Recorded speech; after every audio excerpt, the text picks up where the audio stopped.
Hindi nakaligtas sa mata ng mga netizen ang kumakalat ngayon na litrato ng PWD ramp sa bagong gawang estasyon sa EDSA Bus Carousel na matatagpuan sa North Avenue sa Quezon City.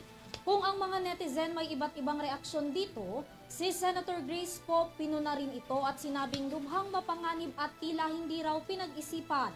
Tunghayan ang kabuuan ng balita mula kay Kai Lahit. Isa ni Senator Grace Poe ang nag-viral na rampa sa PhilAm Station ng EDSA Busway ng Quezon City. Ayon sa senador, ang kakulangan ng pasilidad na para sa mga person with disability ay hindi maaaring gawing dahilan para magtayo ng hindi pinag-iisipang proyekto para sa kanila.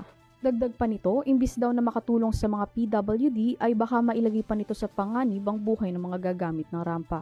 Samantala, nagbigay naman ng pahayag ang Metropolitan Manila Development and Authority Chairman Romando Artes na hindi raw mali ang ginawa nilang istruktura dahil sa limited lamang daw ang espasyo, tanging ang disenyong iyon lamang ang pupwede sa lugar. Ayon pa rito, mayroong ibinigay na height restriction ng Metro Rail Transit kaya hindi raw naging posibleng ipantay ang elevator sa footbridge. Sa kabilang banda, nanawagan pa si Senator Poe na dapat ay ayusin ng agaran ang busway ramp na ito dahil nakakadismaya raw na sa ganito lamang mapupunta ang milyon-milyong pera ng taong bayan. Bilang tugon naman ng MMDA sa mga reklamo, kahit raw pinasinayaan na ang PhilAm Station ng EDSA Busway, ay hindi raw muna ito bubuksan sa publiko sa ngayon. Para sa EuroTV News, ako si Kai Lahin, sumasaludo sa bawat Pilipino.